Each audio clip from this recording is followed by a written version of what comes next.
Hello guys, তোমরা সবাই কেমন আছো? আশা করছি সবাই ভালো আছো। আর আমিও খুব ভালো আছি। আর আমার ঠান্ডায় না গলাটা বসে গেছে, তার জন্য হয়তো তোমাদের ভয়েস একটু অসুবিধা হচ্ছে, সেটা সব মানিয়ে গুছিয়ে নিও।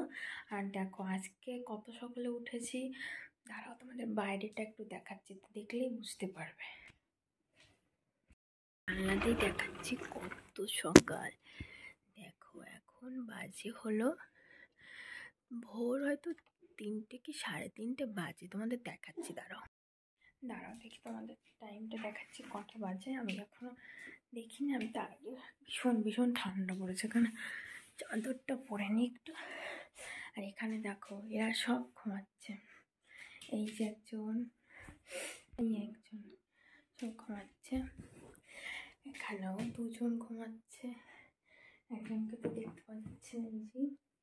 আর এখন কটা বাজে সেটা দেখাচ্ছি, দেখতে পাচ্ছ 3:38 বাজে এখন, তার মানে প্রায় 4টে বাজতে গেল।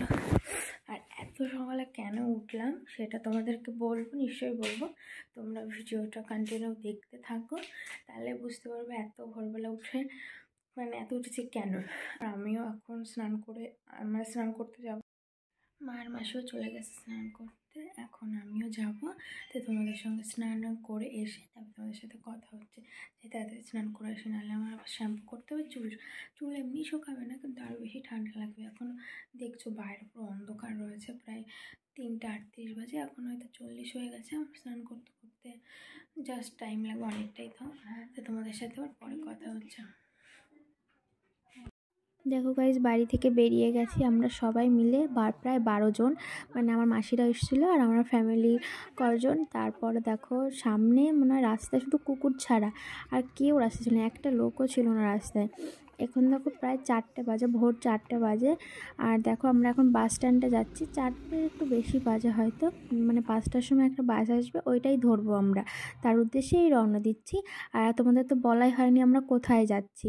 আমরা যাচ্ছি নৈহাটি বড়মার মন্দিরে। তো তোমরা ভিডিওটা দেখতে থাকো, পুরো ভিডিওটা করব কোথায় কি যাচ্ছি না যাচ্ছি।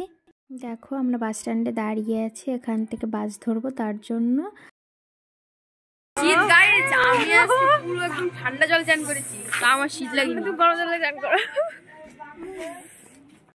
দেখো আমরা দাঁড়িয়ে থাকতে থাকতে দেখি বাস আসলো, অনেকটা টাইমই দাঁড়িয়েছিলাম। তারপর দেখো বাসে উঠে পড়েছে সবাই মিলে।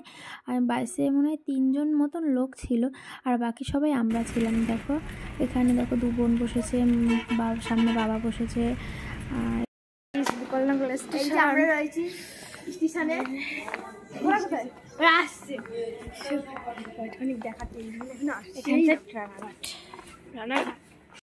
দেখো আমরা গোপালনগর স্টেশনে দাঁড়িয়ে আছি। এই দেখো সবাই, ওই যে মা আসছে আর পেছনে বাবা আর কাকা টিকিট কাটতে গেছে টিকিট কাউন্টারে। এই দেখো সবাই, মাসি ওই যে লাল শাড়ি পরা, লাল আর সাদা দিয়ে, আর এই যে বোন, ওই যে মা আছে। দেখো একটা ট্রেন আসছে, এটা উল্টো সাইডে যাচ্ছে, এরপরে যে ট্রেনটা আসবে সেটাই আমরা উঠবো, এটাই না।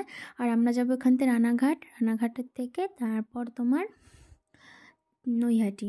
দেখো আর দেখো দাঁড়ায় থাকতে থাকতে তাও, তখন যখন এসেছিলাম তখন অন্ধকার ছিল, এখন দেখো তাও ভোর একদম, কি সুন্দর আবহাওয়াটা, ভীষণ মিষ্টি লাগছিলো, ভালো লাগছিলো। ওই যে ঠাম্মা দাঁড়িয়ে আছে, আর এই যে আমার পাশে যে কালো সাদা দিয়ে সোয়েটারটা পরা, এটা আমার মাসির মেয়ে, আমার বোন। আর এই দেখো আমরা সব দাঁড়িয়ে আছি, এই যে এইটাই আমরা উঠবো এখন। আর ট্রেনটা পুরো ফাঁকা ছিল, একদম পুরো ফাঁকা, মানে একটা বগিতে 2-1জন করে লোক ছিল। দেখো একদম ফাঁকা, পুরো ফাঁকা। দেখো ট্রেনে উঠে আবার তোমাদের সঙ্গে কথা হচ্ছে। দেখো একদম ট্রেনে উঠে গেছে, ওখানে সবাই মিলে কি মজা করছিল, হাসাহাসি করছিল, কত আনন্দ। তারপরে দেখো মা বসে গেছে, এই যে মাসি সব ছবি তুলছে, ছবি তোলা আজকাল হচ্ছে না। আর মা কেমনভাবে ভাইকে ডাকছিল, ভাই একদম পুরো জানলা পাশে না, দরজার পাশে দাঁড়িয়েছিল, তোর জন্য বকা দিচ্ছিল ওকে।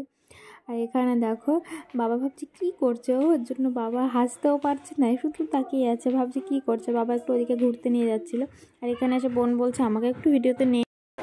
গাইস নৈহাটি স্টেশনে চলে এসেছি, এই ট্রেনটাই যা ভিড় ঠেলা খেতে এইটুকু আসলাম। রানাঘাট নামার পরে একটুখানি ভিডিও করেছিলাম, তারপর আর কোনো ভিডিও হয়নি, কারণ ভীষণ ভিড় ছিল। তার জন্য আমি ফোনটা বের করে কোনো ভিডিও করিনি। আর দেখো নৈহাটি একদম পুরো বড় মার মন্দিরের পুরো সামনে চলে এসেছি দেখো। আর এই যে পুরো সব ফুলের দোকান, এখানে সব ডালা নিয়ে বসেছে। এখান থেকে হয়তো পুজো টুজো দেওয়ার জন্য সবাই ডালা নেয়, এখান থেকে আমরাও কিনবো।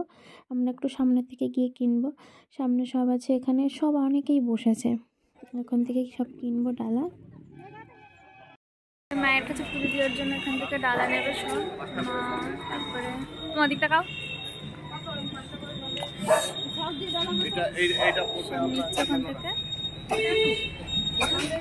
এখান থেকে মা মালা নিয়ে নিচ্ছে, একটা মালা 108টা ফুলের। আর এই দেখো আমার হাতে ডালা আমি নিয়ে নিয়েছি, মা বললো এটা নেই, আমারটা নেওয়া হয়ে গেছে। এখন মা ওইদিকে সব নিচ্ছে, মাসিরও নেওয়া হয়ে গেছে। এই দেখো মাসি, আর ওই যে পাশে ওটাও আমার বোন হয়। এখন ওই যে কাকিমা নিচ্ছে, আর ওই যে পাশে যেটা আছে ওটাও আমার একটা মাসি হয়। আর এই যে কাকা চলে যাচ্ছে সামনে দেয় দেখো। এ ঘন ঘোর আধারে ভোর, তুই যে মা আলোর দিশা, শক্তি রূপা খর্গ হস্তা, মহাকালী অপরূপা। দায়িত্ব দিয়েছিলাম ভিডিও করার ভাইকে, কারণ আমি পুজো দেবো, তার জন্য আমি আর করিনি ভিডিওটা, তার জন্য ভাই করছে সব। ও ভালোই ভিডিও করেছে দেখলাম। এই যে আমরা সব আসছিলাম, কারণ পুরো একদম মায়ের মন্দিরের সামনে চলে এসেছি। এখন ভাবছি কতক্ষণে মাকে দর্শন করব। দেখো এই যে ছোট বোন আর কাকা দাঁড়িয়ে আছে।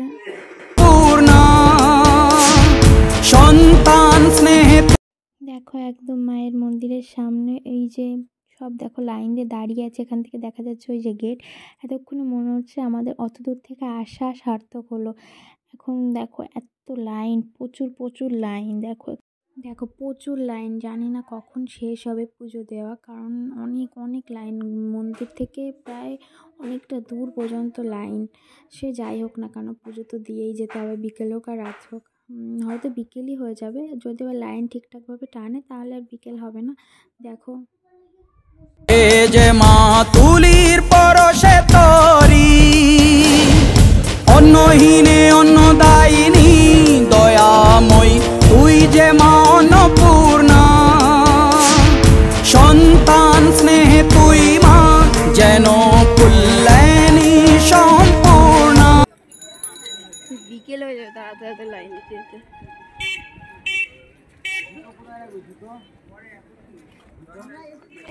আমার বাবা, এই যে আমার দিদি। ঠিক জানি না যে আমি এরকমভাবে মুখ করে কি বলছিলাম বাবার মাকে। যাই হোক না কেন দেখো আমরা সবাই লাইনে দাঁড়িয়ে গেছি, আর এখানে প্রচুর ভিড় ছিল, প্রচুর লাইনে। তার পেছনে দাঁড়িয়েছে, আর কতটা কি করতে পারবো জানি না ভিডিও। দেখো তারপর এই যে ভাই একটু মায়ের মন্দিরের একটু ক্লিপ নিয়েছে মার সামনে পুরো। তারপর দেখো আমাদের পুজো দেওয়া কমপ্লিট হয়ে গেছে, আমরা দাঁড়িয়ে আছি। এখন এখান থেকে কোথায় কি যাবে না যাবে সেগুলো ভাবছিল। আর এখনও দেখো প্রচুর লাইন আছে এখান থেকে, মানে অনেক লাইন। এখনও কখন শেষ হবে এদের পুজো দেওয়া ঠিক জানি না। আর আমরা কোথায় কি যাবে ঠিক কে জানে। এখন সবাই ভাবছে আগে খাওয়া দাওয়া করতে যাবে না আগে একটু গঙ্গার পাড়ে যাবে। তা আগে গঙ্গার পাড়ে আসলো, খাওয়া দাওয়ার পরে করবে, মানে একবারে বাড়ি যাওয়ার সময় তারপরে খাওয়া দাওয়া করবে। আর দেখো যে যার মতন ভিডিও করছে, ফটো তুলতে যে যার মতন আছে এখানে। আর ভীষণ ভীষণ ভালো লাগছিলো, হালকা পুরো হাওয়া দিচ্ছিলো নদীর পাড়ে, একটু শীতও লাগছিলো আবার গরমও লাগছিলো, মানে ঠান্ডা ঠান্ডাও লাগছিলো। দেখো আর এই যে লাস্ট পর্যন্ত আমি কোটটা খুলেই ফেললাম, কারণ আমার ভীষণ গরম লাগছিলো, রোদ ছিল এখানে। সবাই যে যার মতন কোট, তাও অনেকেই খুলেছে, মাও কিছু গায়ে দেয়নি। আর দেখো আমরা এখন বাড়ি যাওয়ার পথে আমরা খাওয়া দাওয়া করে নিয়েছি, লুচি খেয়েছিলাম, লুচি আর হ্যাঁ লুচি খেয়েছিলাম। তারপরে দেখো আমরা ট্রেনে উঠে গেছি, এখান থেকে তোমার নৈহাটি থেকে ট্রেনে উঠেছি রানাঘাট। আর এই দেখো সবাই শরীরটা ক্লান্ত, ক্লান্ত বলতে সবার ঘুম পাচ্ছে, কারণ অনেক রাত্রে উঠেছি আমরা। আর আমরা ভেবেছি একদম ফার্স্ট পুজোটা ধরবো, তা ফার্স্টটা ধরতে পারিনি, তৃতীয়টা ধরেছি আমরা, ফার্স্ট আর হয়নি। অত সকালে উঠেছি, 3টের সময় উঠেও আমরা ফার্স্ট পুজো ধরতে পারিনি। তারপরে দেখো এখানে আমরা রানাঘাট স্টেশনে চলে এসেছি। রানাঘাটের থেকে এবার থেকে পুরো বনগাঁ স্টেশন, মানে বনগাঁ লোকাল ধরবো। তারপরে দেখো একটা মায়ের মন্দিরের সামনে এসেছি, তাই তোমাদেরকে ভিডিওটা একটু দেখালাম।